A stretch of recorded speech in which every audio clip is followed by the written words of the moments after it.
Welcome to the VarsityKansas.com Big Show. I'm Joanna Chadwick of the Wichita Eagle and VarsityKansas.com, and with me is Northwest baseball coach Chris Lambert. Coach, thanks for being here. Thanks for having me. Did you got something you want to say? No, I want people to understand this is our second attempt at this. The audio portion of this obviously didn't work the last half hour I was in here talking. Half hour? You weren't that good. No, it wasn't. No, it was only like 10 minutes. We're good. Yeah, so we're going to rock this one out. You are going to be so enthralled with everything Coach Lambert has to say, right? Yes. The pressure's now on him. All right, well, let's talk about your team. You guys are sitting at 9-4, 7-2 in the City League, splitting with East and Carroll. How do you feel about where you guys are as a team? I feel really good. 9-4 is good. I mean, we're not satisfied. 7-2 in the City League is good, but we're not satisfied. We continue to have some games left that we need to play, but overall, I think we're meeting expectations, and hopefully we exceed them here as we close out the season.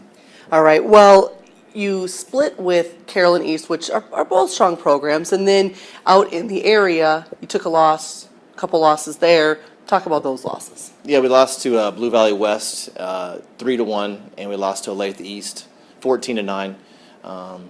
Both teams are good teams, and when we schedule, we want to schedule good teams.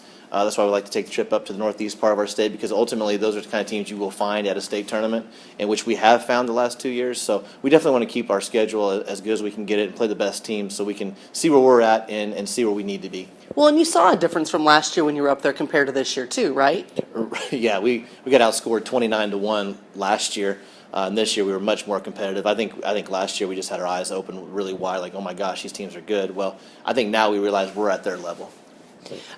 Talk a little bit about your pitching, which of course in baseball and softball, to me, I mean, if you do not have pitching, it becomes incredibly difficult to win. That doesn't mean you're going to win, but without it, I don't know if you can win. Right. I mean, we're blessed with a deep pitching staff this year. It's been really good. I mean, our overall ERA is 2.75, I believe.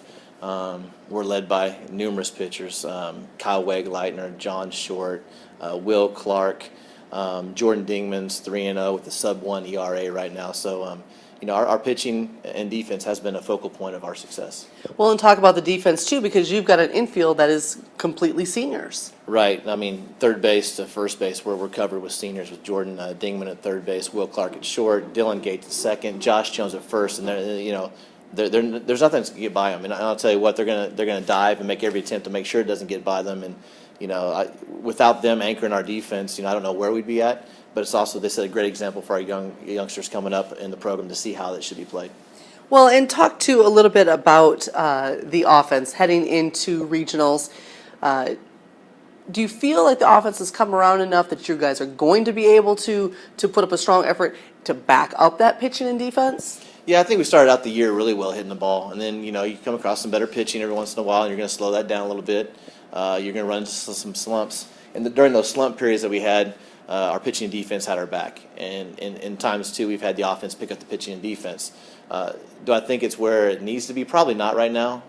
We look forward here to the next couple of weeks getting back to where we were, getting on base, manufacturing runs, and making things happen. All right.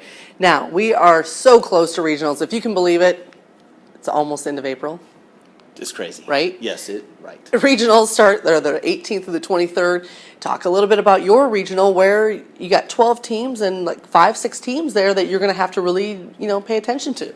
Right. There's 12 teams in our region. They divide those up. Top 3 teams in that region get a chance to host. We would obviously love the opportunity to host, but we also realize there's a lot of good teams out there.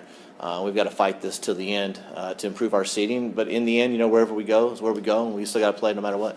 Well, you guys are in a different position than you were last year. You finished the regular season at 10-10 last year, finished 4th in state. How does that momentum kind of help you, this season?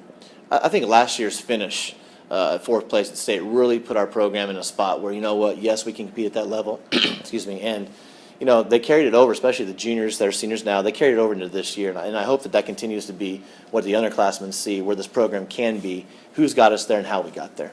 All right. Well, Coach, thank you so much for being here, and good luck to you in the future. Thank you, and I hope this video and audio works out well. So do I. Yeah. So do I.